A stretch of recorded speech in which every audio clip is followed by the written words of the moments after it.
This school is an extremely perilous place right now. There is a serial killer at large. The killer somehow manages to make her way into the school premises, dressed in the school uniform with a black plastic bag in hand, which conceals a dagger. One poor girl gets stabbed multiple times and is now lying in a pool of blood. The students are in sheer panic, scrambling around in a panic. A handful of students and a teacher manage to take shelter in a classroom, but after staying put for a while, they get into a heated argument, and to everyone's astonishment, the teacher even resorts to hitting the students. Subsequently, they hold a discussion and take a vote to decide who will venture out to call for help. What ensues next is truly spine-chilling. Let's find out together. There's a deranged serial killer who manages to escape from prison and slips into the school, disguising as a student, armed with a dagger, attacking anyone in sight. Meanwhile, in one of the classrooms of the teaching building, Ko has his feet casually propped up on the desk, showing no intention of doing his homework at all. Mr. Tor is fuming with rage and declares that Ko won't be allowed to go home until he finishes his assignment. But who would think that Ko couldn't care less and even talks back defiantly, saying he's got all the time in the world?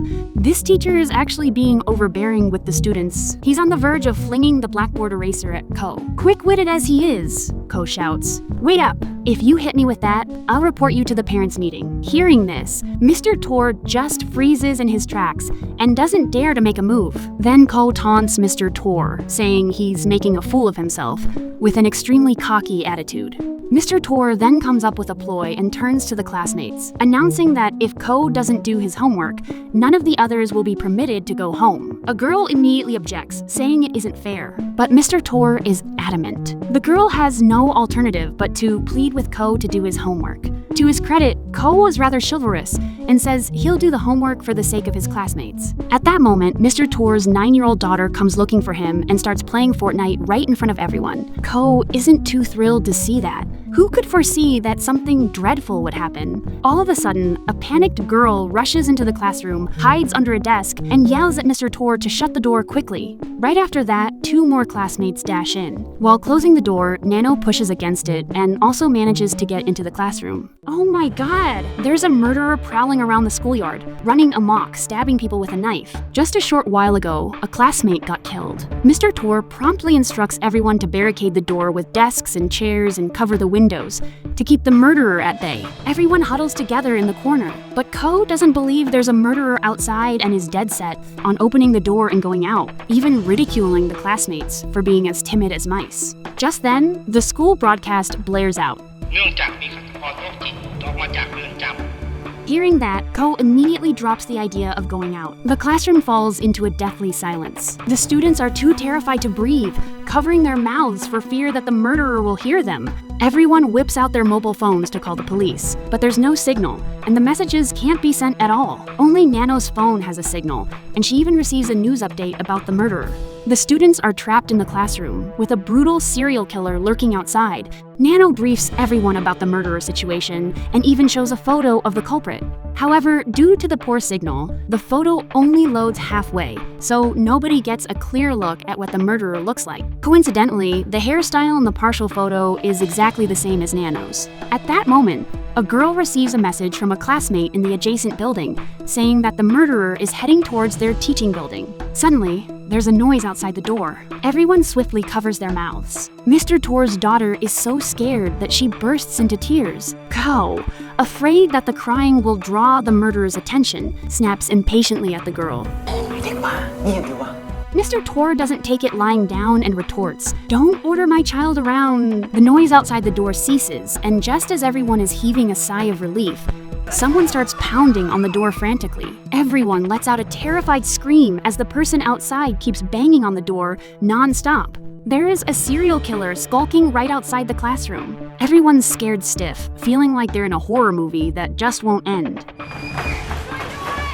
One of the girls makes a dash for the door, dead set on flinging it open, but Mr. Tor steps in and blocks her way. Mr. Tor barks out an order that nobody's to make a peep or budge an inch, citing the uncertainty of whether the person outside is a student or a bloodthirsty murderer. Ko jumps right in with a sharp retort. What if she's just a fellow student out there? You gonna leave her to die? Some teacher you are, but Mr. Tor digs his heels in, refusing to budge on the door. I can't gamble with my daughter's life, he snaps. Turns out, He's all about safeguarding his daughter. Ko's temper flares up and he lunges for the door. Mr. Tor's quick to slam Ko against the wall. Another girl spots the chance to make a break for the door, but Mr. Tor shoves her to the ground hard. He's sure not acting like any kind of role model teacher right now. Ko hollers Mr. Tor's laying into students. Mr. Tor, though, doesn't back down one bit, snarling back, "I don't give a damn. I've got one job as a father, and that's to keep my girl safe." All the while, a girl's got her phone out, secretly filming the whole chaotic scene.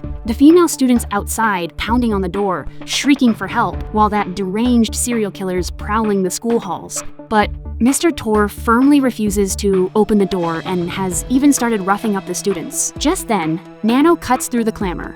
Knock it off. She's already a goner. The classmates drop to the floor and peer through the narrow crack under the door. The female classmate sprawled on the ground, her eyes fixed in right at the classroom. Panic erupts as they let out ear-piercing screams. Ko's seething with rage. "You're a murderer. You kept that door shut and let her die. I'll make sure you pay for this the minute we get out of here."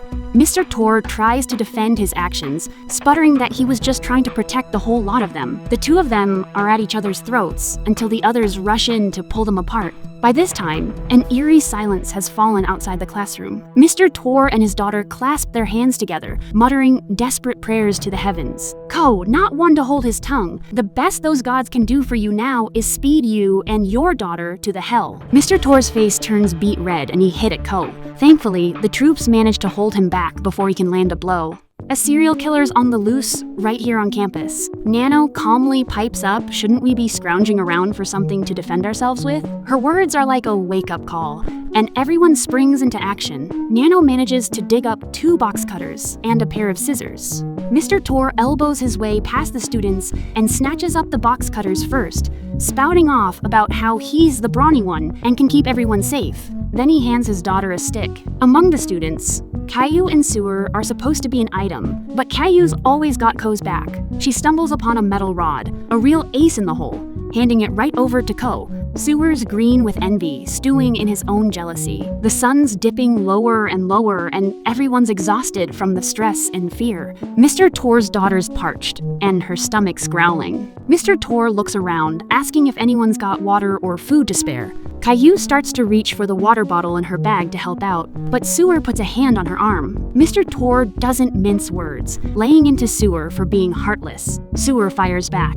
reminding Mr. Tor of his own cold-hearted act of leaving that girl outside to die. You've got to watch your back when it comes to the people around you. Mr. Tor makes a grab for Sewer's school bag, yanking it open only to find it empty. Caillou and Sewer are just baffled. Where on earth did the water go? Their eyes drop to the floor, and there it is, an empty water bottle. Turns out, Ko swiped the water. It's pitch black outside now. Nano floats the idea of sending someone out to scout the situation, but nobody wants to be the guinea pig. They start pointing fingers at each other, and before long, they all zero in on Ko. Ko is not having it, protesting that if he manages to get out safely, he's not coming back to play savior for this lot. With no options, they put it to a vote, and Ko winds up with the most votes. Gritting his teeth, he opens the door crack. His heart nearly stops when he sees that the body that was lying there before has vanished into thin air. He slams the door shut and collapses on the floor. The classmates waste no time in laying into him again. Ko croaks out that if there's no sign of trouble outside after 15 minutes, he'll give it another shot. When the time's up, Ka signals for the classmates to open the door. The moment it swings open, he shoves a girl out some excuse about her being a student council member and it being her duty to help.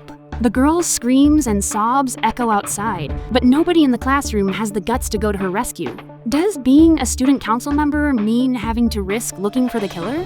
The girl is left with no option but to grope around in the pitch-black school. Another girl, worried about her, starts a video call with her. The girl out there whispers that it's so darn dark and creepily silent. Right on the heels of that, she bolts like a bat out of hell. With the signal being on the fritz, the video call drops in a flash. Everyone's on edge about the girl's well-being and starts laying the blame on Ko. Consumed by guilt, Ko makes up his mind to look for her, but he's been gone for quite a while with no sign of him. Before long, everyone starts suspecting that he might run away. Caillou chimes in, saying Ko isn't the type to bail and is bound to call for backup. Sewer, hearing this, flares up even more and snaps, "You're always sticking up for Ko. Don't tell me you're still hung up on him?" Turns out, Ko was Caillou's ex-boyfriend. Caillou then gives Ko a ring. At first, Ko claims he hasn't seen the girl who went out and that he doesn't want to help anyone. But after catching his ex-girlfriend's plea, he finally agrees to lend a hand. Discovering that his girlfriend's getting cozy with another guy, Sewer sees red and barges out the door. Nano turns to Mr. Tor and remarks all the men in here have cleared out. "Don't you think you should also go and look for help?"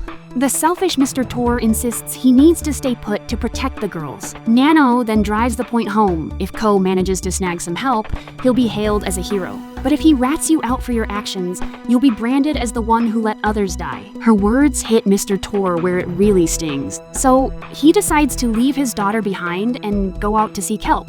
Once Mr. Tor leaves, everyone starts suspecting Nano of being the serial killer. The half-loaded photo of the murderer had a hairstyle that was too similar to Nano's. Besides, nobody really knew Nano. Hearing their suspicions, Nano suddenly bursts into a spine-chilling laugh. Mr. Tor's daughter pipes up, "She's been with us all along. How could she be the killer?" But the others still aren't convinced. Just then, Ko's voice comes from outside the door. With a serial killer lurking on campus, Caillou wants to go out to help Ko, and Mr. Tor's daughter also wants to find her father. They all decide to go out together, walking back to back for safety. Suddenly, they come across the girl who was pushed out by Ko earlier. Fortunately, she's okay. Girls ask Caillou to get in touch with Ko, suggesting that if he encounters the killer, they'll run in the opposite direction. Caillou thinks it's too heartless and insists they should go to save Ko, secretly checking the GPS coordinates on the phone.